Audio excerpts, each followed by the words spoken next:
Estamos gravando. Boa tarde a todos, sejam bem-vindos. Essa é a mesa 8 do Congresso Internacional de Pesquisadores em Estudos Judaicos. O tema da mesa é Literatura Judaica no Brasil 2. Eu pediria a todos os apresentadores que respeitem o tempo pré-estabelecido de 15 minutos, para não prejudicar os outros apresentadores. E lembrar a todos que a regra vai ser a regra de perguntas, vai ser encaminhar as perguntas para a sessão de pergunta e resposta do MIT. Então, começamos com o Sebastião Marques Cardoso, que vai nos falar sobre Clarice Lispector em tempos palimpsésticos, um estudo preliminar acerca da metafísica da alteridade. Vai, Sebastião, com você. Muito bem. Boa tarde a todos e a todas. Agradeço imensamente a oportunidade por estar aqui nesse primeiro Congresso Internacional Judaico, que trabalha várias vertentes do judaísmo na cultura, né? Eu propus um resumo intitulado Clarice Lispector em tempos palimpsésticos, um estudo preliminar acerca da metafísica da alteridade. Como eu sou professor efetivo na Universidade do Estado do Rio Grande do Norte e trabalho na pós-graduação em letras, tanto de mestrado quanto doutorado, eu sempre vi a necessidade premente de estar relendo Clarice Lispector. E como eu também estudo algumas teorias pós-coloniais, eu percebi que havia aí uma espécie de ponto cego nos estudos de Clarice nessa perspectiva pós-colonial. Então, eu estou iniciando um trabalho de investigação com os meus alunos, de mestrado e doutorado, nesta área de se pensar a literatura de Clarice Lispector através dos estudos pós-coloniais. E os estudos pós-coloniais, de um modo geral, privilegiam o trânsito de as migrações dos sujeitos e de identidades, identidades diaspóricas, e Clarice Lispector, ela contempla essa possibilidade. E aí, quando a gente fala de Clarice Lispector como escritora da literatura brasileira, muitas vezes esse aspecto do judaísmo que nela poderia ser contemplado, ele fica assim, bien caché, como diriam os franceses, meio que escondidos, em face de uma identidade nacional na qual ela se ajusta ou deva se ajustar dentro desse quadro brasileiro de literatura. Portanto, na minha opinião, ficam brechas aí. Não que a leitura de uma Clarice Lispector brasileira, tão somente, fosse inadequada, mas eu acredito que existem outras maneiras de contemplar a literatura de Clarice Lispector, fora necessariamente esse quadro de uma literatura propriamente nacional. Então, é nesse sentido que a gente vai fazer a leitura de Clarice Lispector, enfatizando esse aspecto da Clarice Lispector como uma escritora diaspórica brasileira, judia e exilada, vamos dizer assim. Então, inicialmente, eu inicio o texto falando da crítica literária que já ressaltou esse aspecto de Clarice Lispector como escritora do judaísmo, e também mostrando essa característica peculiar de Clarice Lispector como uma escrita que carrega em si alguns elementos, símbolos do judaísmo, sem necessariamente fazer menção direta a eles.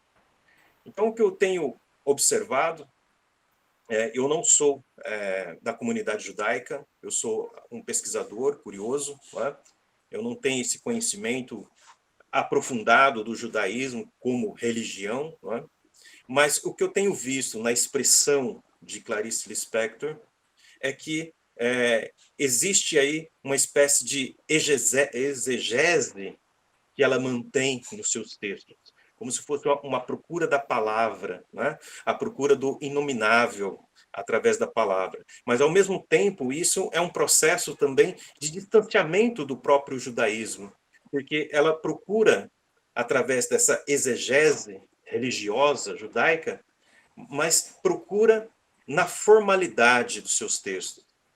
Mas, com relação à significação, ela tenta se distanciar, ou seja, ela tenta, de alguma maneira, também transgredir esses elementos no plano da significação.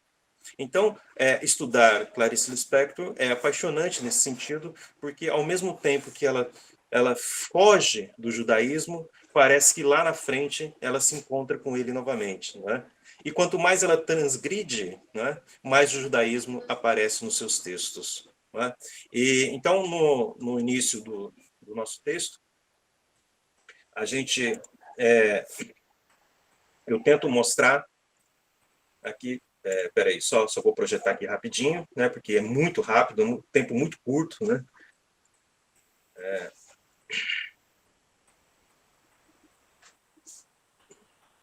No início do nosso texto, eu mostro esse aspecto, né, da importância de Clarice Lispector nesse aspecto religioso, não é? Começo com a citação de Mozart, né, no qual ele diz assim: talvez o fato mais notável acerca da religião de onde veio Clarice Lispector não fosse a pobreza ou a opressão, mas a sua elétrica relação com o divino. Não é? E aí eu cito alguns expoentes, né, da crítica literária que tratam dessa influência de Clarice Lispector, lembrando que influência não no sentido literal de simples cópia, né, mas desses ecos, dessas ressonâncias do judaísmo no seu texto.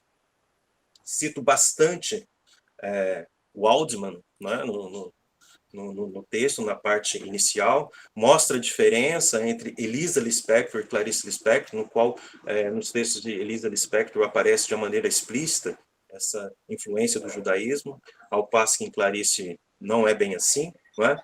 Ela vai mais no sentido de uma escrita parecida com a de Kafka, no sentido assim que o judaísmo está ali mais escondido, né? Vamos dizer assim, né?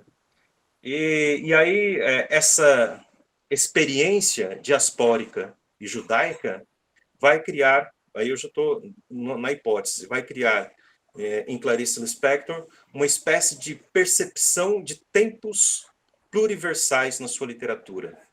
A literatura de Clarice Lispector viaja, e ao viajar, ela é capaz também de absorver vários tempos, né, vamos assim, da cultura, e vários tempos também das mentalidades. E aí, por isso que eu vou considerar Clarice Lispector como uma escritora de um tempo paracolonial.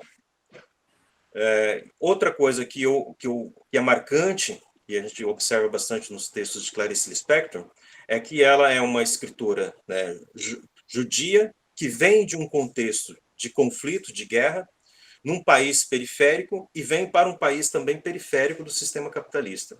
Então, a relação que ela estabelece entre Sul e Sul é um eixo que merece bastante atenção. Não é? Um outro aspecto importante para se analisar a literatura de Clarice Lispector. Depois, no final do texto, eu faço uma relação entre a questão da epifania, que aparece nos textos de Benjamin, e de Levinas, Emmanuel Levinas, que é essa questão dessa dialética, dessa alteridade, vamos dizer assim, né? E aí, a partir da página 13, aqui, eu vou ler só um trechinho, para a gente entender um pouquinho melhor essa questão da metafísica da alteridade, que eu tento discutir no texto de Clarice Lispector. Né? O que observamos em Benjamin como iluminação profana, através da fugacidade, pode encontrar outras correspondências com a iluminação ética, também operada no instante, posta por Emmanuel Levinas. A diáspora levinasiana consiste na passagem entre o si mesmo e o outro, uma operação que contesta diretamente a ontologia como principal fundamento da filosofia. Para Levinas, compreender o outro não é enredá-lo no arcabouço de si mesmo, do sujeito totalitário, como poderíamos deduzir na vulgaridade da frase colocar-se no lugar do outro. A relação sugerida por Levinas consiste em aceitar o outro na sua diferença e na recusa em compreendê-lo a partir de si mesmo. Desse modo, o contributo filosófico de Levinas demonstra uma quebra de paradigmas no pensamento ocidental. Ele organiza uma metafísica da alteridade na qual o sujeito e seu destino conduzem a experiência com o outro, o contato com o infinito. E esse infinito, para o filósofo, é um espaço-tempo, não do ser, mas dos entes, ou seja, onde o significado aparece antes de ser enclausurado pelo signo. Então, é por isso que, nesse sentido, a gente poderia falar de uma poética na qual Clarice Lispector quebra as temporalidades. Ela busca esse outro, mas essa busca é como se fosse um salto sobre a própria sombra. Não é? Ela tenta buscar esse outro antes que esse outro seja reduzido a um signo propriamente dito. Não é? Daí essa metafísica da alteridade de que fala Levinas, também judeu, inclusive que foi para o campo de concentração. Não é? Então, é nesse sentido que eu vou discutindo o texto de Clarice Lispector. Um aspecto que, até o momento, eu não vi nenhum trabalho que relaciona a literatura de Clarice Lispector com a relação com o outro, com a figuração do rosto, e também com essa relação da epifania, através dessa iluminação, através do outro, de que fala a filosofia de Levinas. Não é? E aí depois tem um outro aspecto bastante interessante, que é a questão da morte, como aparece no texto de Clarice Lispector. Né? Em síntese, a morte, para Levinas, é a maior figuração do outro, é algo que se abre para o grande infinito, para uma exterioridade que nunca será dominada pelo si mesmo. Então, essa procura também pelo outro, e esse fascínio por esse elemento da morte, vai aparecer também nos textos de Clarice Lispector. E aqui eu cito vários exemplos dos textos de Clarice Lispector, onde aparece essa figuração da morte como uma passagem para o outro. Não é? E aí, no final, eu concluo da seguinte maneira, né? Que, a nosso ver, esse mapeamento mais amplo não subtrai da autora a sua brasilidade e nem mesmo as variadas vertentes do feminismo que se encarregam hoje de redefinir o território de seus textos. Pensamos que um estudo mais aprofundado da questão, talvez retomando a ideia de epifania, como um traço judaico parecido na forma, mas transgressor no conteúdo, poderia reconectar escritas literárias e pensamentos filosóficos afins, no sentido de reescrever a escritora brasileira dentro da literatura paracolonial, que é essa literatura que navega, que transita por várias mentalidades e contextos culturais. Né? Portanto, eu vou utilizar, então, para fazer essa discussão, textos de Adorno, de Benjamin, né? De Derrida, Jacobson, que é um escritor brasileiro, que ele falou sobre alguns aspectos do judaísmo em Clarice Lispector, Primo Levi, basicamente o Levinas, não é? Referências a uma escritora também judia, chamada Tamara Kamenzain, que ela é argentina, que ela vem para a Argentina no mesmo período, mais ou menos, que o período em que Clarice Lispector vem para o Brasil. Não é? Vou tratar de várias obras dela, fazer referência a Teresa Monteiro, que é a mais recente biógrafa dela, não é? E assim, então, eu termino a minha explanação, lembrando que Clarice Lispector, apesar de ser muito discutida, eu acredito que existem muitos outros aspectos que a gente poderia discutir, e um desses aspectos é essa capacidade dela de paracolonial dela, não é? Ela está na cultura brasileira, mas ao mesmo tempo não está, e ela pode, através desse olhar diferenciado em tempos palimpsésticos distintos, captar tanta situação, não é, de um negro, de um indígena, assim como da cultura de classe média no Brasil, e assim também como contestar também o próprio pensamento europeu logocêntrico. Tá? Então é isso, obrigado pela atenção. Obrigado, Sebastião. Muito interessante a sua discussão da judeidade em Clarice, que é um assunto tão polêmico, controverso, a partir de uma leitura levinasiana. Espero que você avance nessa linha. Bom, seguimos com o Nicolas Ferreira Professor Neves Jacinto. Saul, Sim. um minutinho. Professora Regina, eu não sei se a senhora só está assistindo, mas essa não é a mesa da senhora. A gente mandou por e-mail o link, viu? Onde eu vou? A gente mandou o link certo no e-mail da senhora.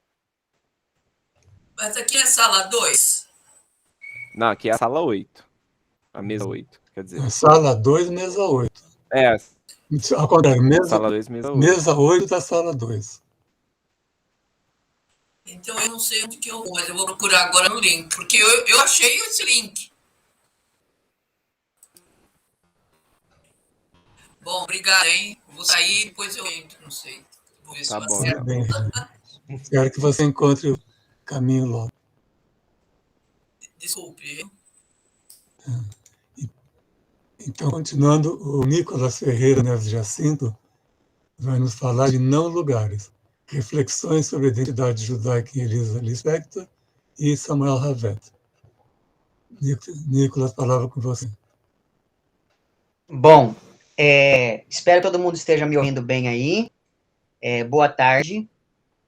Então, vou ler aqui o texto que eu preparei para vocês, e que, aliás, foi um texto que eu preparei a partir de uma fala do professor Saul na Abralic. Então, de certa maneira, foi o professor quem me apresentou, digamos assim, de maneira um pouco mais detida, a obra do Samuel Havet. Desde então, eu venho pensado muito sobre esse autor, por mais que a minha pesquisa seja mais sobre a literatura da Elisa Lispector. Inclusive, eu estou vendo que a Patrícia está aqui. Há alguns anos, eu até enviei um romance da Elisa, né, isso para que a Patrícia escrevesse, acho que a tese dela, não é? Mas, enfim, então, posso fazer essas coisas, depois a gente conversa. Vamos lá para o texto. Em um de seus textos mais conhecidos, Walter Benjamin estabelece que o quadro Ângelos Novos, de Paul Klee, representa simbolicamente o anjo da história, uma figura impelida pela tempestade do progresso e que contempla com um olhar assustado as ruínas de um passado que aquele mesmo progresso ajudou a destruir. Cabe ao historiador, como ao anjo da história, nas palavras de Walter Benjamin, acordar os mortos e juntar os fragmentos de um passado que de outro modo acabaria olvidado. Tais reflexões têm muito a dizer, sobretudo a mim, cujo trabalho consiste em vasculhar as sombras do passado para dela retirar dois autores que, por uma série de questões, acabaram não se adequando ao sistema literário brasileiro e, por isso mesmo, foram sendo progressivamente esquecidos. Só para citar um exemplo aqui da mesa anterior, né? Me parece que a Clarice ela conseguiu se adequar muito melhor ao sistema literário brasileiro do que a Elisa, né? Essa é outra das coisas que me inquietam nessas minhas pesquisas. Para além de mero dado biográfico, a identidade judaica em Elisa Lispector e Samuel Havet é posta de maneira explícita em suas respectivas obras, seja de modo direto, a partir de discussões sobre o significado e o peso social de se reconhecer e principalmente de ser reconhecido como judeu, seja de maneira indireta, a partir de alguns elementos simbólicos que remetem à cultura judaica. Analisadas panoramicamente, as obras de Lispector e Havet parecem ter cada uma a seu modo perseguido incessantemente o mesmo tema, o não pertencimento do estrangeiro como sujeito ambíguo, por se dividir entre culturas, idiomas e visões de mundo diversas e por vezes conflitantes. É a partir de tal temática que se justificam o trânsito constante, o recurso à memória como elemento narrativo que desloca o olhar das personagens, o conflito entre o individual e o coletivo, a alienação e, principalmente, a incomunicabilidade que marca de modo tão frequente os textos de ambos os autores em pauta. A fabulação sobre o silêncio resulta de e simultaneamente resulta em uma linguagem cindida que se liga às identidades bipartidas dos autores. A judeu-brasileira nascida na Ucrânia e o judeu brasileiro nascido na Polônia. Mais do que aproximar elementos diferentes, o hífen utilizado para demarcar o processo de naturalização também expressa um abismo praticamente intransponível entre mundos, culturas e línguas por vezes irreconciliáveis. A discussão sobre o não lugar do estrangeiro foi tematizada por Elisa Lispector em toda a sua obra e, sobretudo, desde o seu romance de estreia, Além da Fronteira, publicado em 1945. Mas é em seu segundo romance, No Exílio, de 1948, que a condição judaica aparece de maneira ainda mais explícita, na medida em que já no primeiro capítulo a protagonista está chegando de trem a uma estação na qual, e aqui eu cito o romance, um jornaleiro lerdo e triste aproximou-se e a apregoou num esforço tenaz, mas sem veemência. Olha o diário, notícias de última hora, proclamado o Estado judeu. Fim de citação. A referência à proclamação do Estado de Israel localiza as ações do capítulo em um momento posterior a 14 de maio de 1948 e faz com que a personagem que havia acabado de sair de um sanatório reflita. A humanidade estava se redimindo. Começa, enfim, a resgatar sua dívida para com os judeus. Valera ter perecido e lutado. Quantas lágrimas, quanto sangue derramado. Eles não morreram em vão. Distantes episódios ressurgiam-lhe na memória espantosamente vívidos. Fugas, desditas, perseguições. Começou a recordar o êxodo de que participou numa interminável noite semeada de espectros e de terror. Fim de citação. Nota-se nos trechos lidos que, considerando a experiência de Lisa, a protagonista do romance, cava-se um antes e um depois no entendimento da personagem sobre o que significa ser judeu. Por um lado, a experiência pregressa, na qual sobressai o sofrimento advindo de uma série de experiências traumáticas, e por outro, a expectativa futura a partir da redenção anunciada pela proclamação do Estado de Israel. Diante disso, a narrativa das memórias da protagonista adquire um caráter simbólico de preservação das memórias de todo o povo judeu da época, tornando-se uma espécie de monumento discursivo em homenagem àqueles que morreram durante o exílio, de modo que há no romance um caráter pronunciadamente político, posto que, sem formas de culto, a memória de milhões de mortos adquire novo significado. Tudo o que se exige é a sobrevivência. Os mortos desaparecem. A preservação política e simbólica da memória judaica confere ao romance um caráter propositivo em trechos como o que segue. E aqui eu cito o romance. Já não podemos calar. Agora devemos clamar ao mundo, clamar a Deus, chorar os nossos mortos, purificar a memória dos nossos mártires. E que outra coisa podemos fazer? Não temos reino nem poder. Só nos resta clamar para a consciência do mundo, gritar bem alto a nossa dor, para que não nos esqueçam. Que não nos esqueçam e a nós mesmos dizemos, que não se apague nunca a chama de Israel. Juremos sobre os nossos mortos que o seu sacrifício não terá sido em vão, que preservaremos o espírito do judaísmo, que saberemos defender aquelas verdades porque eles pereceram. Fim de citação. O clamor do personagem, que no caso é o pai da narradora, sobre a vontade de não ser esquecido e de não se esquecer daqueles que morreram, vai na direção de um uso político da memória, de modo a lutar contra um esquecimento que seria conveniente com aqueles que oprimiram e mataram centenas de milhares de judeus. Daí advém a impressão de que, no exílio, tudo é trágico e de uma beleza que encanta e ao mesmo tempo apavora, conforme acompanhamos a família protagonista que, graças ao entrelaçamento entre o individual e o coletivo, representa a grande massa de exilados judeus. É daí que advém a preocupação arquivística na preservação da memória por parte de Lisa, que se via na obrigação de continuar a tradição judaica no lar. Deste modo, a descrição pormenorizada dos pratos típicos de feriados como a Páscoa, as referências constantes a textos sagrados do judaísmo, o esforço do pai em levar a filha ao clube israelita e em guardar o sábado mesmo em um lugar sem sinagoga, e a observância às tradições após a morte da mãe da protagonista, são exemplos dessa tentativa de fazer do próprio romance um arquivo de imagens que traduzam o que é ser judeu em um contexto de exílio, que, conforme Joseph Brodsky, é antes de tudo uma condição metafísica. Isto há que se pensar no exílio não tanto como um estado político-social, mas como um estado de espírito inescapável para aqueles que se veem na necessidade de deixar a sua terra natal. Em dada altura de outro texto, dessa vez intitulado Retratos Antigos, Elisa Lispector faz referência a um personagem que teve que pagar o inalienável preço de ser judeu. Tal preço, por vezes, é cobrado de modo subliminar, como ocorre ao protagonista de Natal Sem Cristo, conto pertencente a Diálogo, texto publicado por Samuel Havé, em 1963.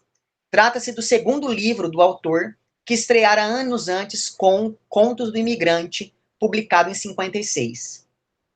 Nos 10 livros reunidos em Diálogo, nos 10 contos, reunidos em Diálogo, observa-se a tensão e a angústia que advém do silêncio, do não dito entre personagens que parecem incapazes de se comunicar, por mais que essa incomunicabilidade os aflija.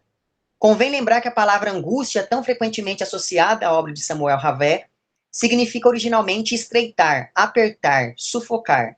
Ou seja, é uma atmosfera de sufocante claustrofobia que encontraremos nos personagens havetianos que, mesmo quando pertencentes a um grupo, permanecem sob o signo da inadequação e, por isso mesmo, se veem sufocados ante o impasse entre a necessidade do diálogo e a incapacidade comunicativa. É à volta de uma mesa de jantar, local tradicionalmente ligado à conversa e ao diálogo, que se encontra Neemias Goldenberg, o único personagem designado explicitamente como judeu em Diálogo no conto Natal Sem Cristo. Ao longo de todo o texto, observamos por meio do uso de recursos como o discurso indireto livre e o fluxo de consciência, a tensão entre o protagonista e a família cristã com a qual ele está passando o Natal e cuja matriarca de 75 anos, chamada Ana Castanheira de Miranda Campos, é rapidamente associada ao cristianismo, cuja ideologia vai aos poucos encurralando Neemias, que sente, e aqui eu cito o conto, o corpo exposto pelo avesso numa nudez de vísceras, conforme se dá conta do processo de animalização ao qual está submetido, conforme o trecho. Persegue-se-lhe uma cauda de símio no cóccix, e das cinzas de seus ossos, consumidos em holocausto à iniquidade, não se deixam vestígios nem no ar, nem na terra, nem na água e nem no fogo. Fim de citação. Tudo isso ante o olhar de Ana Castanheira, chamada pelo apelido Nani, que ocupa a cabeceira oposta da mesa, demonstrando que mesmo espacialmente há algo que se coloca entre ela e o convidado. E este algo que se interpõe entre os dois vai aos poucos ganhando conotações religiosas na medida em que o narrador descreve, e aqui eu cito, um Cristo barroco crucificado à meia altura do painel da parede que se estendia à frente de Neemias, atrás de Nani, eternizado no espasmo de sua dor eterna. Fim de citação. A associação entre a mulher e o Cristo fica ainda mais explícita conforme nos é dito que ela estava na cabeceira oposta da mesa, com o cálice amparado por mãos trêmulas e enrugadas. Por outro lado, se Neemias sofrerá ao longo de todo o conto uma violência por vezes silenciosa e disfarçada de condescendência, por outro, em mais de um momento ele afirma sobre a matriarca e, por extensão, sobre toda a família, que era, e aqui eu cito, alheia, caduca, estranha a qualquer lógica, absorta no vinho. Cada um dos 10 personagens presentes será primeiro caracterizado a partir de atributos físicos percebidos pelo protagonista e, posteriormente, farão comentários que confirmam as impressões de Neemias, como é o caso de Luiz, um dos filhos de Nani, descrito como político de primeira eleição ganha e que, em sua primeira fala, adota o tom grandiloquente como se estivesse fazendo um discurso político ao afirmar: são muito simpáticos os judeus e têm um senso político extraordinário, têm o mundo nas mãos. Entretanto, por meio do discurso indireto, é dito que Neemias percebe no tom cerimonioso assumido pelo outro o afago com o sabor da irônica palmada, mas que em hora de definições ou de posição em perigo, tombará como rija paulada. Em suma, ao longo de todo o conto, Samuel Havé demonstra que a construção de uma identidade judaica a partir de um olhar externo ao judaísmo é mais sintomática dessa externalidade do que propriamente do judaísmo em si. É interessante notar como a todo momento os personagens fazem grandes solilóquios sem que um realmente ouça o outro. A única exceção é o próprio Neemias, que assiste a tudo silenciosamente, destacando-se como um ser exótico diante daqueles que o rodeiam. Seja por meio de tensões de opostos, como no caso do conto de Samuel Havé, seja no caso de uma identidade fragilizada pela ebulição social e pela perseguição, como ocorre no romance de Elisa Lispector, o fato é que a identidade judaica surge em ambos os autores como algo em constante processo de revisão e adequação, o que talvez explique o porquê de, como reflete a protagonista de No Exílio, ser sempre o povo judeu o primeiro a ser abatido pelas grandes tempestades da história. É isso. Muito obrigado.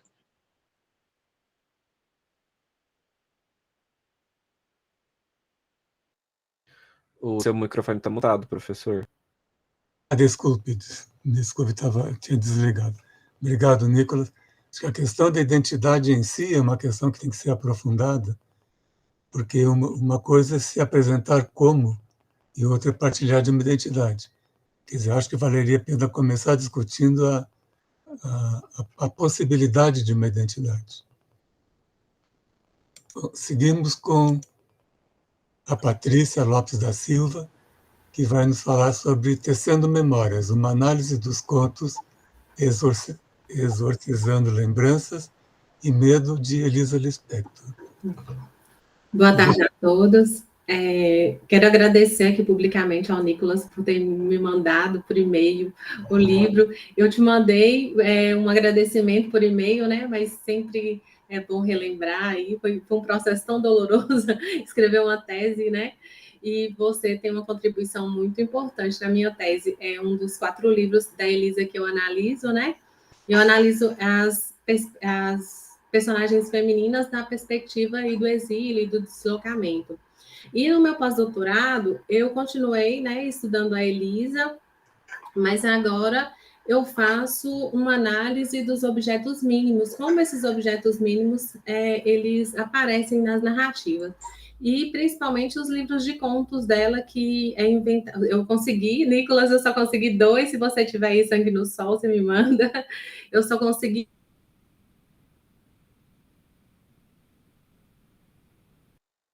alguns trechos e alguns objetos do livro que a Nádia publicou, né? Então, mas eu ainda não estou trabalhando com ele. Então, eu vou ler meu texto, que eu acho mais fácil, e também a questão do tempo, né? Então, Elisa Lispector, em seus textos, dedicou-se a explorar temas como a morte, dor, melancolia e exílio. As narrativas que ela construiu são traçadas com uma rica subjetividade, refletindo tanto aspectos individuais quanto coletivos, inseridos no contexto sociocultural. Por meio de cenários inventados e reinventados, memórias, desejo e uma complexa rede de objetos, a autora conduz o leitor por um mundo marcado por uma profunda desorganização. Empenhou-se em reconstruir um arquivo de lembranças a partir de cinzas, do sangue, da violência que permeiam sua história. Por meio de sua escrita, ela buscou cumprir um compromisso existencial, especialmente em sua identidade judaica.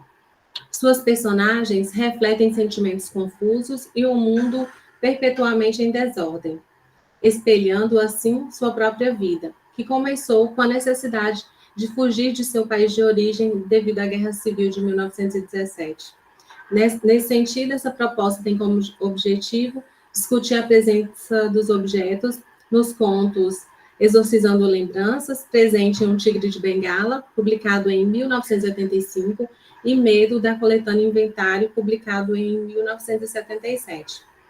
Os objetos na narrativa de Lispector têm seus pesos, volumes e estão dispostos em cenas, exercendo um estado de espírito melancólico. Abrem espaços, laços afetivos, fazendo referência a situações cotidianas, ora como incômodo, ora como reflexão das personagens. Essas reflexões fazem um diálogo com o semiólogo e escritor Humberto Eco, que extraídas do seu livro A Vertigem das Listas, no qual ele examina o papel das listas, catálogos ao longo da história. Segundo as conclusões do autor, essas listas, de diferentes maneiras, refletem o espírito de cada período histórico. A narrativa da cultura ocidental, como observamos, desenrola-se através da criação das listas. Encontramos registros com nomes de santos, compilações de soldados, enumerações de elementos grotescos, catálogos de nomes de anjos, inventários de plantas medicinais e listas de bestiários. Essas listas permeiam não apenas a história da arte e da literatura, estendendo-se também aos tempos de Homero e Joyce. Passando pelos tesouros das catedrais góticas e pelas paisagens fantásticas, as listas parecem servir uma necessidade ancestral da humanidade, de compreender o mundo, categorizá-lo e dar-lhe ordem. De acordo com a perspectiva de Eco, as características de objetos ou seres que precisam ser descritos frequentemente são potencialmente infinitas. O estudioso utiliza o conceito de infinito real para descrever as listas dos objetos que, embora não sejam talvez, quantificáveis, não podem ser completamente nomeados. Provavelmente porque sua enumeração nunca chega a um fim. Para Eco, essa noção de infinito, representada por meio das listas, enumerações e catálogos, é algo que se torna evidente, quase fisicamente, já que, na prática, essas listas nunca chegam a uma conclusão definitiva. O autor faz referência a Homero, ao canto 2 de Ilíada, no qual o poeta grego deseja transmitir a vastidão do exército grego. Para alcançar esse propósito, Homero começa com uma comparação a multidões dos guerreiros, cujas armas brilham à luz do sol, e comparável com o incêndio que o consome na floresta. No contexto, né, do conto Exorcizando Lembranças, né, que ele é meio autobiográfico, Elisa, né, por meio da narradora, aí, sob a perspectiva dessa menina, o conto, na verdade, é assim, vou explicar mais ou menos. O conto é a criança, né, que ela narra, na verdade, é uma jovem que vai narrar esse conto e ela fica entre o sonho e a realidade. Uma hora ela está sonhando e outra hora na realidade. Então, como é autobiográfico, parte dessa criança que tem os cuidados com a mãe com mal de Parkinson.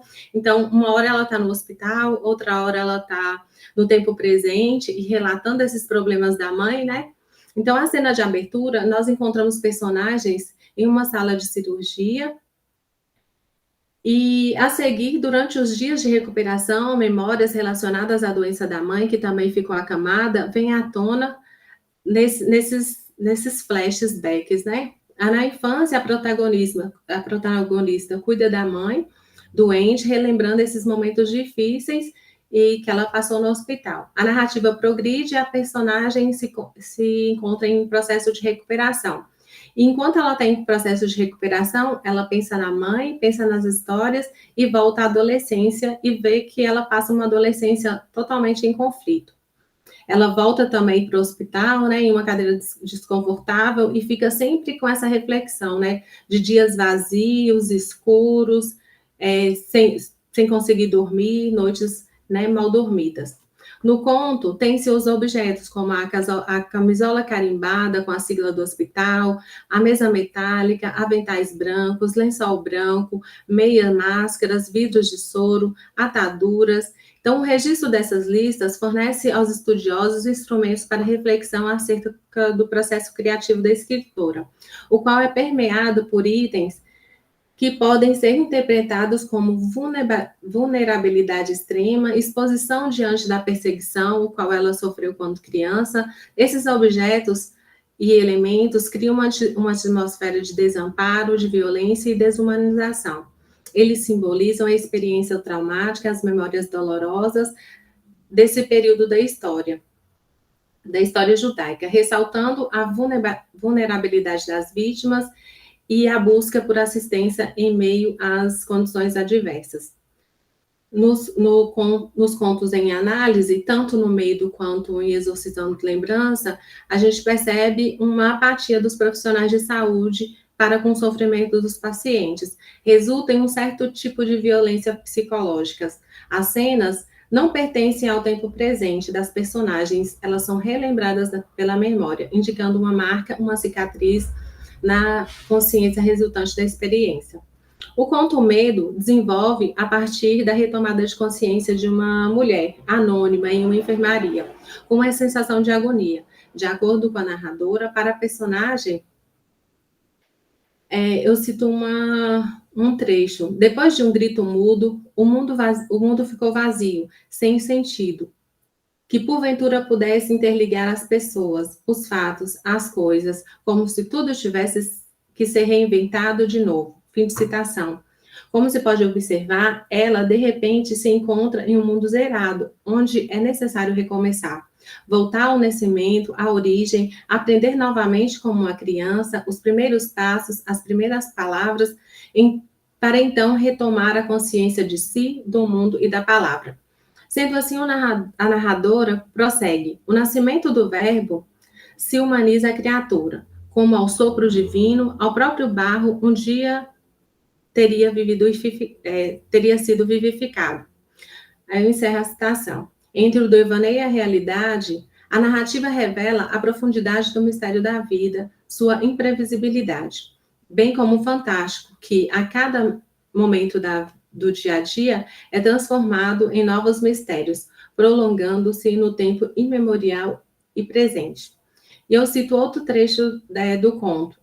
Após acordar, deteve-se ao contemplar a geometria do raio de sol que penetrou por uma fresta da janela e, por um encadeamento de ideias, serviu lentamente o jardim do hospital. Pensou na perfeita harmonia de uma rosa e, alargando a mente, refletiu na perfeita coordenação do universo. Fim de citação. A janela pode ser considerada como uma metáfora de recuperação da consciência da personagem, trazendo a luz radiante dos raios solares para que a vida seja retomada, fornecendo uma visão de uma nova perspectiva de vida e, ao mesmo tempo, que separa o espaço de dentro e de fora. Ela é a transparência, provocando na personagem um sentimento de desesperança para poder lutar contra a morte. Essas imagens aparecem na narrativa como uma espécie de milagre. A narração continua com as reflexões da mulher sobre a finitude da vida, a solidão, a imaginação que tornou a refugiar-se na sua lembrança no jardim do hospital. E eu cito outro trecho. Enquanto aguardava o diagnóstico, entre fatigada e temerosa, contemplou o muro que se avistava pela janela, branco e coberto de fina erva de um verde brilhante. Ele possuía vida calma e intensa. O muro estava sendo na passividade.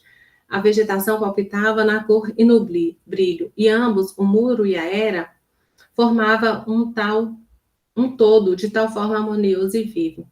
Objetos como o muro e a janela acompanham a narrativa e estão ligados no processo de construção, tanto no enredo como das ações da personagem, não só da visibilidade do espaço, e atuam como também construtores de acontecimentos. Ambos os lugares de limite, tanto da janela do muro, parecem ser... Tanto o muro e a janela parecem algumas características semelhantes, são excludentes, ou seja, separam, isolam, protegem, dividem espaço. Outra possível análise seria o mundo material e espiritual presente da história. Uma vez que a protagonista aguarda um diagnóstico sobre uma doença. Assim, tanto janela e muro podem simbolizar a dicotomia de vida versus morte, enquanto a era, a vegetação, o brilho apontariam para a vida. Em ambos os contos, há uma carga pesada de melancolia, medo, morte, e a natureza aparece como uma luz em meio às sombras. Assim, os sentimentos que acompanham as personagens das histórias retratam a memória de uma voz autoral de uma refugiada exilada longe de sua terra natal, como uma espécie de inventariante de um povo, de uma família que tenta reconstruir a vida em meio ao devaneio e à imaginação. relembrando as atrocidades da guerra. E é isso, obrigado pela atenção. Obrigado, Patrícia, muito boa essa apresentação. Agora deveria falar a Maria Luísa, e ela está presente, mas está como visitante, né? Pode falar.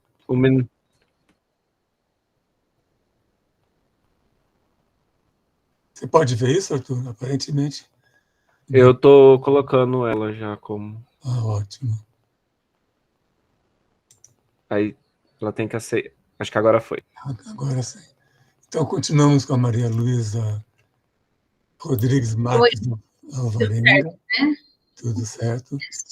Vai nos falar de Moacir Scliar e André Sturm, Em Busca dos Sonhos Tropicais, a figura da polaca Esther e a revolta da vacina de 1904. Com você. Isso. Com você, Muito obrigada.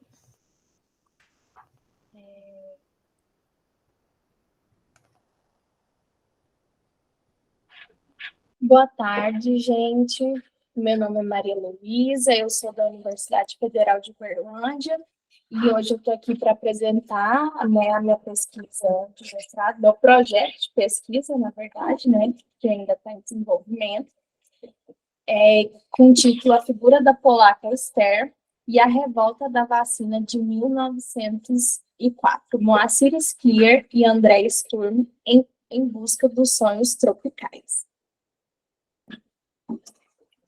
Bom, primeiramente, antes de começar, eu gostaria de agradecer a FAPEMIG, né, pelo apoio para eu poder desenvolver minha pesquisa, a minha orientadora, Kênia Maria de Almeida Pereira, aos docentes do Instituto de Letras e Linguística da Universidade Federal de Uberlândia, que eu me graduei e hoje eu faço a pós, ao Laboratório de Estudos Judaicos, o LEGE, da UFO, e à Universidade de São Paulo e ao Centro de Estudos Judaicos pelo espaço, para eu poder compartilhar aqui a minha pesquisa.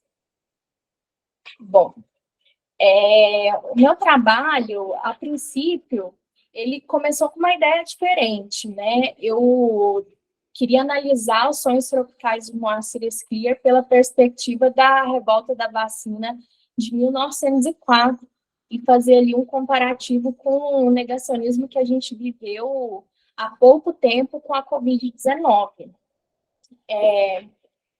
Gente, agora que eu vi que a câmera está desligada. Só que uma personagem em questão no livro me chamou bastante atenção, que é a Esther, que é uma polaca judia que vem, né, ela vem da Polônia para o Brasil sob promessa de casamento, né, porque o Brasil estava se desenvolvendo nessa época, a industrialização estava muito, muito forte, e ela veio sob promessa de que iria se casar com um homem, né, trabalhador, rico, que iria ali ajudar ela a formar uma família e tudo mais, mas na verdade era tudo mentira, porque era um meio de trazê-la ao país para se prostituir, que era uma realidade da grande maioria das mulheres que vinham ao país, né, em busca de condições melhores. E essa personagem chamou a atenção também porque no livro do Moacir Scliar, que é um autor judeu, né, ele é de origem judaica, ele escreve muito sobre o judaísmo nas suas obras, a Esther, ela não é a protagonista. Quem é o protagonista é o Oswaldo Cruz, né, o sanitarista, justamente por ser uma história que se trata sobre saúde pública, doenças, epidemias e tudo mais. Mas, ao mesmo tempo, eu também analisei o filme, né, que tem direção pelo André Sturm, e ele dá muito mais protagonismo à polaca Esther do que ao Oswaldo Cruz. Então, fica um embate ali entre o autor do livro e o diretor do filme, né, que um dá preferência a um personagem e o outro dá a outro, mas a Esther, né, ela está presente ali nas duas obras, e ela é uma figura muito importante, né, ela representa o desterro dos dos judeus ao país, né? Dos imigrantes judeus, e ela também é um símbolo de resistência e de força ali durante a revolta da vacina. No final de toda a obra, ela acaba sendo a grande responsável por impulsionar, por incentivar a vacinação. Bom, como objetivo geral, coloquei, né, a interpretação sobre o fenômeno da revolta da vacina, que aconteceu em 1904, que é abordada no livro e no filme, que são os Tropicais, e a presença da personagem Esther em ambas as obras, sendo figura representativa do exílio e desterro de imigrantes judeus, além das condições trágicas às quais eram submetidos em países desconhecidos. Ela representa todos os judeus que vinham ao país em busca de condições melhores. Não somente mulheres, mas homens também, né? As mulheres, elas já tinham um destino ali, que era a prostituição, e os homens acabavam também trabalhando em condições muito precárias, não encontravam o que eles esperavam aqui no país, e eu quero analisar toda essa questão, né, dos judeus imigrantes vindo ao Brasil, juntamente com a questão das epidemias que estavam muito afloradas aqui no país, justamente por essa vinda de tantos estrangeiros e essa industrialização acelerada que o Brasil estava se submetendo, né? Então, foi uma época em que tudo estava muito crescente, muito emergente, e é isso que eu pretendo analisar, né, de um modo geral. Aqui eu coloquei até o livro, que é uma obra de 1992, e o filme, que é de 2001. Sempre que eu vou apresentar esse trabalho, eu gosto muito de colocar as capas, porque a capa do filme é justamente a Esther, a polaca Esther, que demonstra justamente essa preferência que o diretor do filme deu a essa personagem, né? Que ali na obra do Scliar ela é secundária, mas ela chega no filme, ela rouba a cena completamente, ela acaba até fazendo com que o próprio Oswaldo Cruz, que seria o protagonista do Scliar, ele seja deixado mais de lado.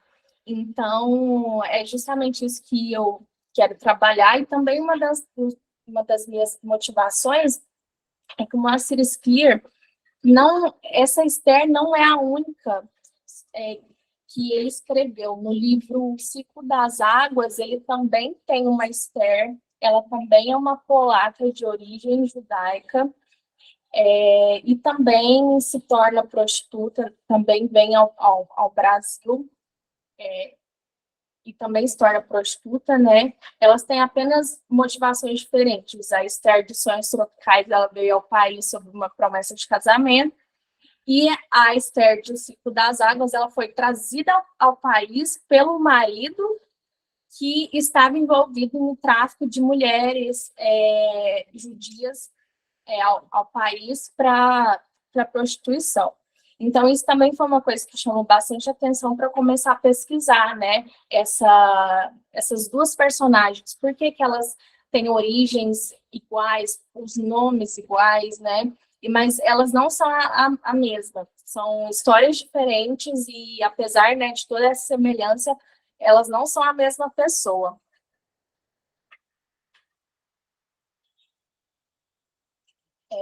Então, eu coloquei aqui as minhas referências, né? Vou analisar bastante essa questão das epidemias no Brasil, porque eu acho também que é um fator muito importante para a pesquisa, e mais a fundo na questão do judaísmo, dos imigrantes judeus, né? Que eles iam em busca de condições melhores de vida e acabavam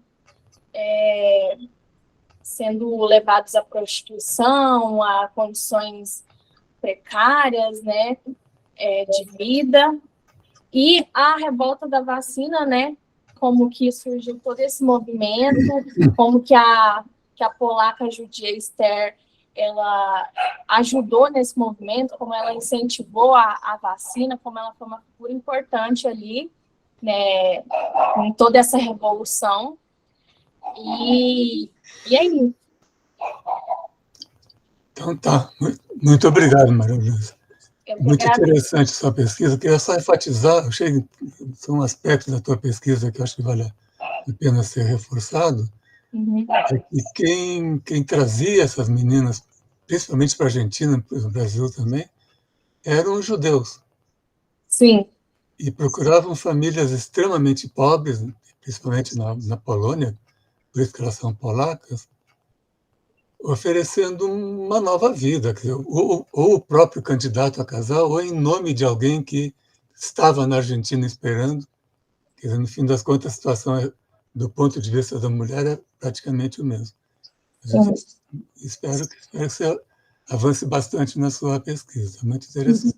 Não, isso que o senhor comentou até em Ciclo das Águas, né, que a outra Esther vem ao país com o marido é judeu, e ele que participava de toda essa quadrilha para levar as mulheres, né?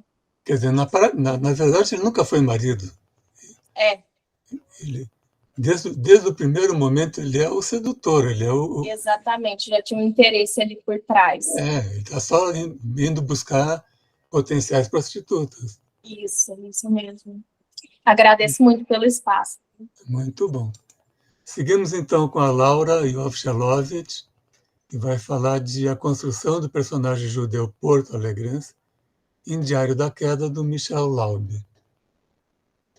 Com você, Oi. Laura. Boa tarde.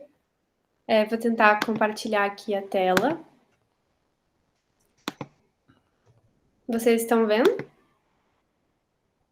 Sim, sim. Tá bem.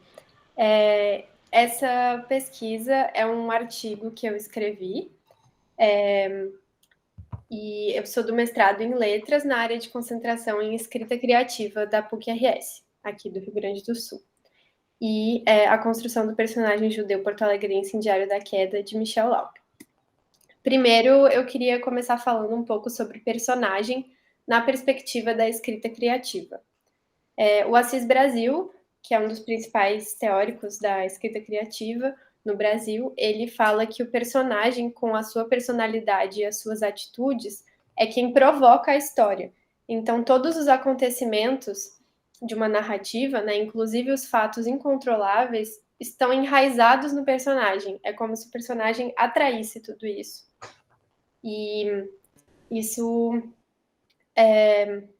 se diferencia dessa outra perspectiva, né, que outros teóricos têm, de que o enredo é o principal e o personagem ele só acompanha esse enredo, né? Mas nessa perspectiva do Assis Brasil, o personagem provoca o enredo. E ele também defende que o personagem tem que ser o mais próximo possível de um ser humano. Então, ele precisa ter multiplicidade interior, caráter único e contradições. Aí, vou falar um pouco de identidade judaica, né? E sobre quais textos eu me baseei para pensar essa identidade judaica do personagem de Diário da Queda. Primeiro, eu li o Moacir Scliar, o texto A Condição Judaica, em que ele fala que o judaísmo pode ser visto como um grupo étnico, caracterizado por passado histórico, línguas e tradição em comum, por uma cultura com certas características próprias. E a partir disso, eu concluí que uma dessas características próprias talvez seja a relação com as palavras, principalmente porque no livro Os Judeus e as Palavras, do Amos Oz e da Fania Salzberger, eles afirmam que a nossa não é uma linhagem de sangue, mas uma linhagem de texto. E nesse livro eles falam muito sobre a relação do povo judeu com a literatura, com a escrita, e isso é muito importante para esse meu artigo, porque os personagens do Diário da Queda, os 3 personagens principais escrevem, então a escrita é muito importante para esse livro. E nos Judeus e as Palavras, o Amos Oz e a Fania Salzberger, além dessa frase que eu destaquei aqui, eles falam muito sobre como a escrita sempre foi incentivada pelo povo judeu, como desde os tempos da Mishnah, os homens, as crianças, né, os meninos, eles iam para as escolas aprender a ler e escrever desde muito cedo, e então toda essa questão do texto, né, é muito importante. E a gente também pode pensar em vários e vários escritores e escritoras judeus e judias importantes para o cânone literário, para exemplificar o quanto esse povo é um povo ligado à escrita. E aí agora eu vou falar um pouco sobre o livro Diário da Queda. É um livro de 2011, lançado pela Companhia das Letras, em que o personagem principal escreve um diário, que é esse Diário da Queda, e nesse diário ele escreve várias listas, então ele intitula as listas como algumas coisas que sei sobre o meu pai, algumas coisas que sei sobre o meu avô, algumas coisas que sei sobre mim. Então a escrita dele, ela é muito conectada com as gerações da família. O avô dele é um sobrevivente de Auschwitz, e isso é um trauma muito grande para a família. Ele se suicidou quando o pai do protagonista tinha 14 anos. Isso foi uma experiência muito, muito forte, tanto para o pai do protagonista quanto para o protagonista. Depois, ao longo da narrativa, a gente descobre que o pai do protagonista foi diagnosticado com Alzheimer. Isso também é muito importante para a história, porque é uma história que tem tudo a ver com memória. Esse diário do protagonista, ele é um texto com as memórias dele e com as memórias da família, e o fato de o pai dele estar perdendo a memória causa um impacto muito grande nessa família também. E ele, que é o filho desse pai, ele escreve esses diários, e mais para frente na história a gente descobre que ele está escrevendo para o filho que ele próprio está esperando. Então ele vai ter um filho e ele começa a contar todas essas memórias dele e do pai e do avô para esse filho que ele espera. E a escrita desses três personagens, ela se conecta. Esse personagem, ele encontra os diários do avô, que esses textos do avô são muito diferentes do que ele esperava. Ele esperava que o avô tivesse escrito as coisas como elas eram, né? Como é que foi quando ele chegou ao Brasil depois de Auschwitz. Mas, na verdade, ele descobre que esse avô escreveu tudo com uma visão muito idealizada de como as coisas deveriam ter sido. Então, tem aí também essa reflexão sobre como cada uma dessas pessoas da família lidou com o trauma, porque essa escrita idealizada foi uma forma de ele lidar com o próprio trauma. E o trauma do personagem principal que escreve esse diário, ele é individual e coletivo. Então, esse trauma do antissemitismo e do Holocausto, ele é um trauma coletivo do povo judeu, é um trauma coletivo da família dele, mas também é individual, porque ele fala muito sobre como isso o afeta diretamente. E ele também tem um trauma que é só dele, que é uma agressão que ele cometeu contra um colega não judeu no colégio.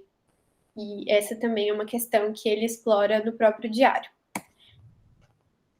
A escrita, então, é uma ferramenta para entender o passado e a família, e também para entender a si mesmo. E aqui eu trouxe essa citação do Márcio Seligman Silva, em que ele fala que narrar o trauma, portanto, tem em primeiro lugar este sentido primário de desejo de renascer. E esse desejo de renascer, ele tem tudo a ver com esse filho que o personagem espera, porque ele vê no filho uma possibilidade de renovação, uma possibilidade de superação, de recomeço, né? Ele próprio fala que o filho vai poder começar do zero, não só em relação a todo o trauma familiar, mas também porque esse personagem que escreve o diário, ele lida com o alcoolismo, ele tem toda essa questão com o álcool, e ele próprio diz que ele começou a beber quando ele entendeu o que significava o fato de o avô dele ter passado por Auschwitz, né? Então, como esse trauma afetou ele, e quando ele percebe que ele vai ter esse filho, ele decide parar de beber e ele encara isso como uma possibilidade de o filho começar do zero. E uma questão muito importante para a narrativa do Diário da Queda também é a ambientação. A história se passa em Porto Alegre e esses espaços judaicos de Porto Alegre são importantes para a construção da identidade judaica do personagem. Então, alguns que eu destaquei aqui são a escola. Ele fala que é uma escola judaica, isso é muito importante para a história. Ele não nomeia a escola, mas fica subentendido que é o colégio israelita. Outro espaço importante é a casa do rabino. Ele conta ao longo do livro sobre esses encontros com o rabino quando ele estava estudando para fazer o bar mitzvah. Também tem os sábados no movimento juvenil. Ele não fala qual movimento é, mas em Porto Alegre existem 3, né? O Betar, a Hazit e o Abonindror. E isso também é bem importante para a formação da identidade desse personagem. Ele também fala do Lar Maurício Seligman, apelidado de Lar dos Velhos, que é esse lar de idosos em Porto Alegre da comunidade judaica. E aqui eu trouxe um trecho do Bachelard sobre a ligação da memória com os espaços. Ele fala que as memórias elas têm uma ligação direta com os espaços e não com o tempo, porque nós não registramos a duração concreta de nossas vivências, só as recordamos na linha de um tempo abstrato.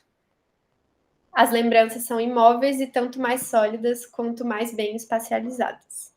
É o que ele diz. Aqui, o Michel Laub, ele é escritor e jornalista, nascido em Porto Alegre, autor do Diário da Queda, entre vários outros romances. E ele disse, em uma entrevista, que tudo é autobiográfico num livro porque o escritor se baseia na própria memória, nem que seja para inventar. E ele também fala que ele estudou em escola judaica, então ele não precisou de muito esforço para descrever o ambiente daquele jeito.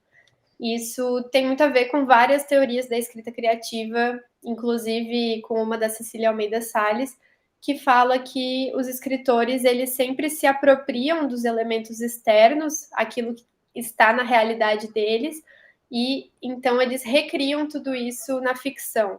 Então, isso que o Michel Laub fala mostra como a identidade judaica dele se relaciona também com a identidade do personagem, né? Mesmo que de forma indireta, mesmo que de forma ficcionalizada, porque ele se baseou na memória dele, mesmo que inventando, né? E aqui estão as minhas referências, as da apresentação, não coloquei todas as do artigo, só as que eu usei aqui agora. É isso, muito obrigada. Nós que agradecemos, Laura, muito boa essa apresentação, interessante a ênfase na questão da identidade judaica, que é um assunto que perpassa, e você pegou um aspecto interessante que é a conexão dessa identidade com a memória do Holocausto. A gente fala muito em primeira geração, segunda geração, terceira geração de sobreviventes. Um aspecto que me chama muito, que eu achei muito curioso nesse livro, é que o filho que está por nascer, então, portanto, é a 4ª geração de sobreviventes. Mas também, em face do que o protagonista fez, ele é a 2ª geração de opressor. Quer dizer, na figura do protagonista, dá para ler que o oprimido se transforma em opressor. Então, isso dá uma sacudida, a meu ver, forte nessa questão da identidade. Bom, nós temos, então, 45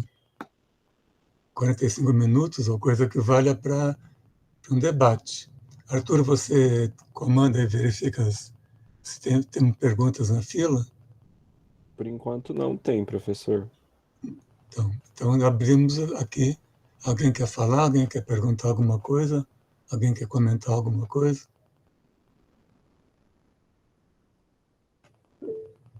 Angélica. Pois não, Angélica, pode falar.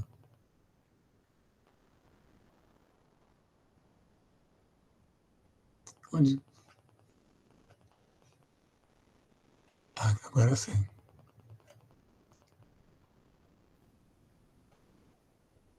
Angélica, está com você.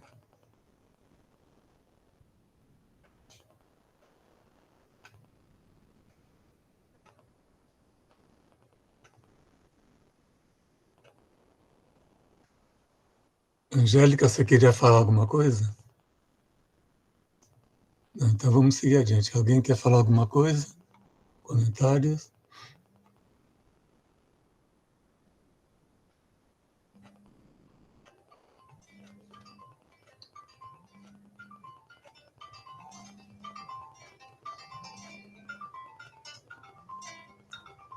Bom, pessoal, então tivemos 5 ótimas apresentações. Ninguém tem comentário nenhum a fazer. Agradeço a presença de todos. E Professor, um minutinho. Angélica, se você está sem áudio e quiser fazer a pergunta por texto.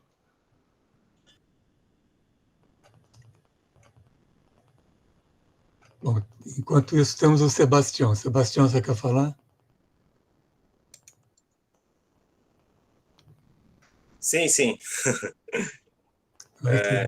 Primeiramente, eu gostaria de parabenizar todos que fizeram a apresentação.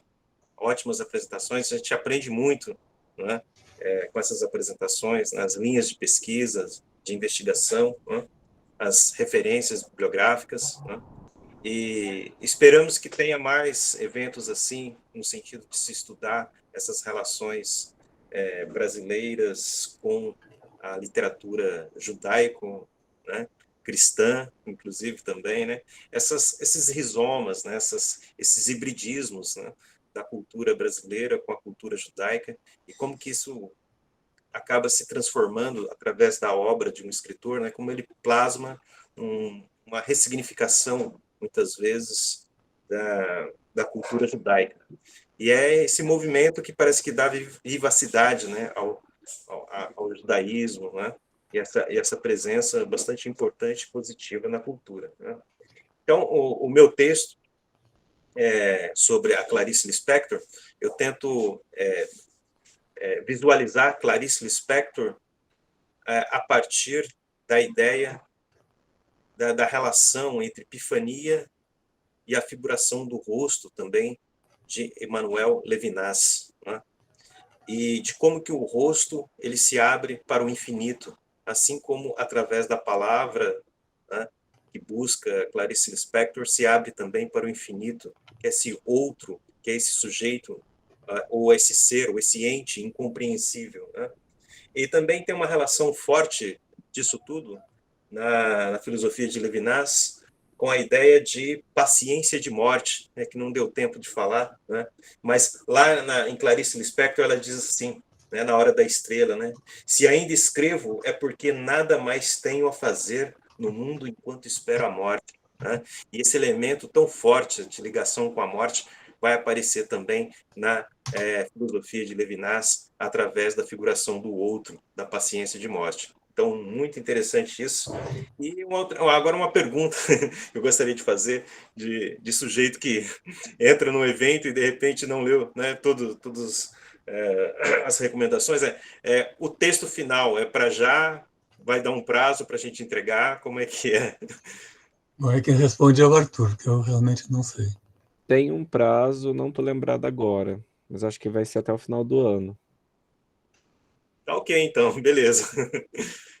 Mas a gente pode entregar antes. A minha preocupação é as diretrizes para a elaboração do texto.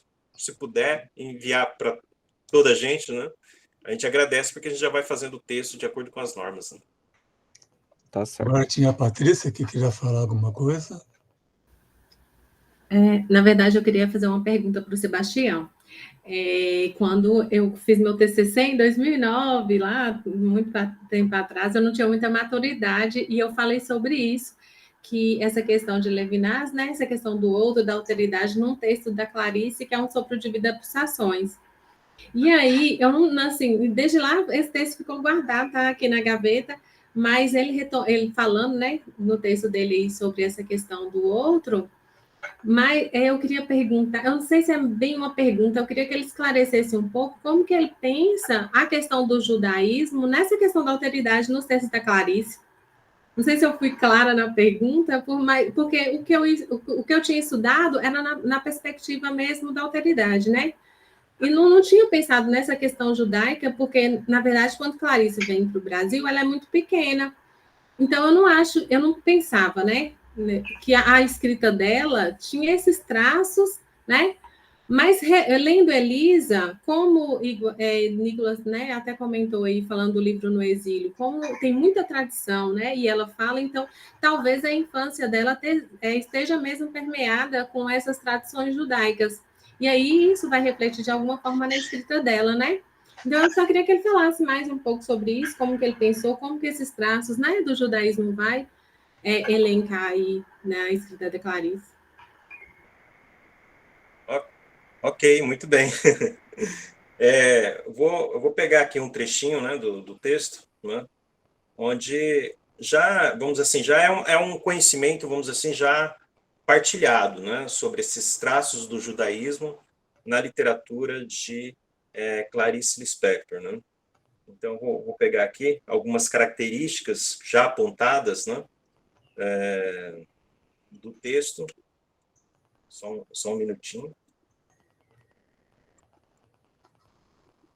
E são pontuais, né? Vamos dizer assim, né? Aí depois eu tento desdobrar um pouquinho mais essa questão, né? Vamos pegar aqui umas características, né? Por exemplo, né? Através do próprio livro de Elisa, que você estava comentando, né? É possível saber que Clarice não falava russo, né? Como alguns elementos da ditadura achavam que ela falasse, né? Como segunda língua, né? Mas que convivia com o Yiddish, né? No meio doméstico. Então, isso também, de alguma maneira, influencia, inclusive, na linguagem literária de Clarice Lispector, né? Na construção frasal, no ritmo, né? Então, esse é um aspecto, vamos dizer assim, que a própria Waldman, estudiosa reconhecida do hebraico, né, e grande conhecedora do Yiddish, ela fala que a Clarice Lispector tinha até o problema do R, de soletrar. Para alguns era apenas um problema mesmo de fonoaudiologia, né? Mas para a Waldman coloca que, bom, é possível que no meio familiar de Clarice Lispector, né, se falava primeiramente o Yiddish, depois a língua portuguesa, né? Então, a língua portuguesa ela sempre vai ter esse empréstimo, assim, né, ou certas características mais ou menos comuns, influências do Yiddish no próprio texto, né? Então, já é um elemento aí judaico, considerando a língua, né? E tem outros elementos, né? Vamos dizer assim, que são mais profundos ainda, né? Em Clarice Lispector, ainda que ela diga em um certo momento da vida dela, que ela diz o seguinte, né? Eu sou etnicamente judia, né? De descendência judaica, mas não sigo a religião judaica, né? Então, quer dizer, ela teve toda a formação do judaísmo, mas ela diz não seguir essa formação. Mas só que a gente lê o texto e o próprio discurso de Clarice Lispector a contrapelo.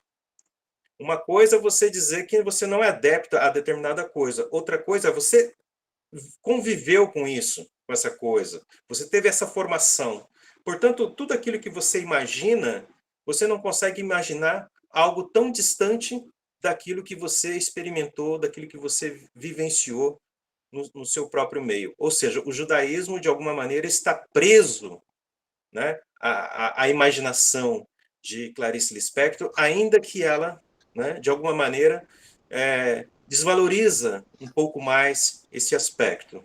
E uma coisa que deixa assim bastante que a gente percebe bastante esse elemento do judaísmo no texto de Clarice Lispector, é sobre, por exemplo, a inscrição divina no rato, né? Num texto dela, por exemplo, Perdoando a Deus, né? No conto ela já diz assim: eu já escolhi amar o meu contrário, e ao meu contrário quero chamar de Deus, né? O rato é um elemento que faz parte do mundo estranho da narradora, daquilo que a excede, aquilo que é estrangeiro, que pode ser revelado, mas não compreendido. Então, essa busca, né, dessa divindade é uma busca, em termos formais, exegética própria do judaísmo, né? Mas só que ela transgride na significação, colocando elementos impuros numa condição de pureza divina e de revelação, né? Então, aí a gente nota como que o judaísmo, de alguma maneira, ele aparece bastante presente como elemento na estruturação da própria projeção imagética, né, da escritora, né? Depois também você vai encontrar isso quando ela afirma que Deus é mundo, né? Que também está na hora da estrela, né? Que faz uma ligação direta com o Spinoza. Temos também A Morte da Baleia, uma crônica dela, né? Ela diz o seguinte: nunca atingiremos em nós o ser humano, porque desistir da nossa animalidade é um sacrifício, né? Então, ela busca sempre esse outro, né? Esse outro que nos é incompreendido, e também, muitas vezes, como o inominável, né?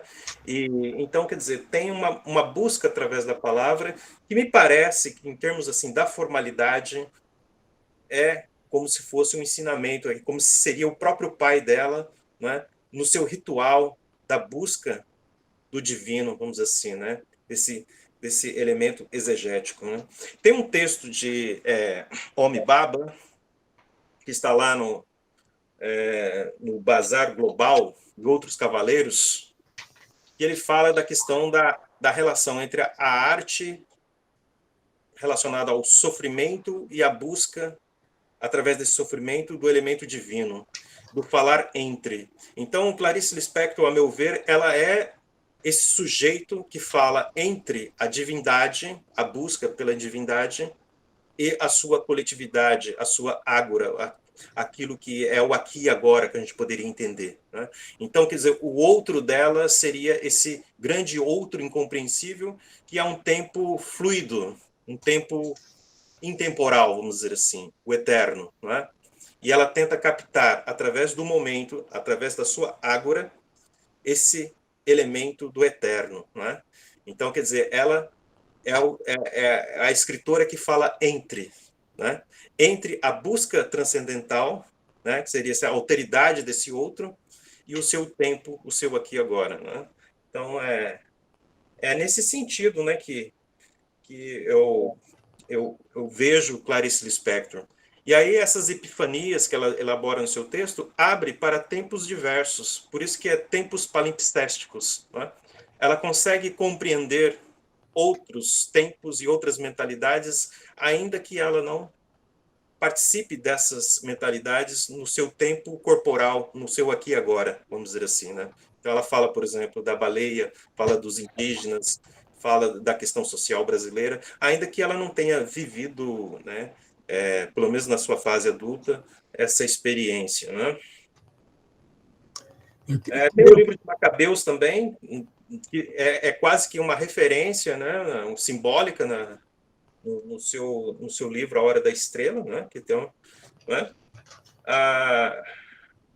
a palavra é meu domínio sobre o mundo. Ela diz isso naquela crônica As Três Experiências. Então, quer dizer, na literatura dela, há várias passagens, vamos dizer assim, que trazem de uma maneira simbólica, velada, por isso que eu digo bien caché, né? Não é aquilo que está explícito, né? Mas que está ali guardado, uma espécie de exegese judaica ali, sabe? Parece que o método dela buscar a literatura é o método, comparativamente, mimeticamente, do método de se buscar a Deus através de um ritual judaico, né? Eu não sou, como eu disse no começo da minha fala, eu não tenho conhecimentos profundos do judaísmo, eu falo a partir dos textos de Clarice Lispector e dos textos sobre judaísmo que eu tenho lido e que estão na minha referência, né? Então, eu não tenho essa experiência, né, judaica no meu cotidiano, até gostaria. Eu queria fazer uma observação. Todo mundo falou em identidade, e, a meu ver, um dos grandes problemas da discussão sobre identidade judaica é a tentação de reduzir o judaísmo, principalmente a uma religião. Há quem reduz o judaísmo a uma religião, o que é um problema muito sério. Há quem reduz a uma cultura, a uma nacionalidade. E, na verdade, não existe nenhum critério objetivo desse tipo, religião, nacionalidade, cultura, etnia, que identifique todos os judeus do mundo. Na verdade, qualquer critério desses, mais de metade do povo judeu não se enquadra. Então, quando a Clarice diz que teve educação judaica, mas não pratica a religião judaica, na verdade, ela não está diminuindo em nada a judeidade dela, porque ela não segue a religião. Isso seria reduzir o judaísmo a uma religião, que, na verdade, está na base de muitas linhas antissemíticas. Quer dizer, na medida que você rejeita a religião judaica, porque você segue outra qualquer religião, você se coloca contra o povo judeu, porque você vê o povo judeu como praticante de uma religião judaica. Então, eu queria só fazer esse alerta, que para mim, atravessa a questão da identidade com um impacto muito forte. Isso é muito interessante, como você colocou, porque para nós que somos de fora, vamos dizer assim, a gente acaba fazendo uma leitura estereotipada, né, do judaísmo por conta da Exatamente. né? Estereotipada nesse sentido, rebaixa uma religião. Ela não quer saber isso de povo eleito, né? Ela diz, eu quero ser brasileira, eu não quero saber esse negócio de ser povo eleito. Ela diz que povo eleito são os alemães. Que fizeram o que fizeram e Deus não castigou eles. Pois é, né? Mas só que eu tento ler Clarice Lispector nessa leitura contrapontística, né? Sim. Quer dizer, o próprio discurso, como você está notando, de Clarice Lispector, quando ela fala de judaísmo, parece poroso, parece não dar conta dessa complexidade, né? Então, no texto eu não levei assim, eu não acreditei 100% no que ela estava dizendo, né? Quer dizer, como que uma pessoa que tem toda uma formação do judaísmo, juntamente com outras, né, obviamente, experiências religiosas no Brasil, pode alegar isso, não é? E quando você começa a ler o texto dela, você começa a perceber que parece que existe um caminho, uma espécie de metodologia. Eu até diria, professor, que existe uma epistemologia judaica aí, a escrita do texto literário dela, sabe? Mas acho que você empregou muito bem a palavra poroso. Acho que está perfeito, porque qualquer tentativa de identidade judaica que você tentar apertar com a mão, se desvanece. Não sobra nada na tua mão. Então, não é por aí. O professor, então, nesse caso, quando a gente fala, igual nos textos, a gente fala sobre uma identidade judaica, então, traços do judaísmo, então, seriam mais adequado? Eu acho que sim, traços do judaísmo, que falar em identidade judaica supõe que exista um núcleo, algo estável, que possa ser apreciado de fora. Quer dizer, qualquer pessoa, você vai definir se é judeu ou não é judeu, se ele está coberto por essa identidade judaica que você tem em mente. Entendi. Nenhuma possível definição de identidade judaica abrange todos os judeus, ou todas as pessoas que se apresentam como judeus. Então, você não tem uma identidade sólida, ela é porosa. Muito bem. Me parece que, assim, no caso de Clarice Lispector, existe ali uma certa manifestação do judaísmo, né? Mas não necessariamente um judaísmo essencial, profundo. Né? Mas a melhor possível definição de judeu é aquele que se diz judeu. Sim. Sem que caiba a pergunta por que você se sente judeu? Essa pergunta não cabe. Muito bem. Bom, mais algum comentário, perguntas?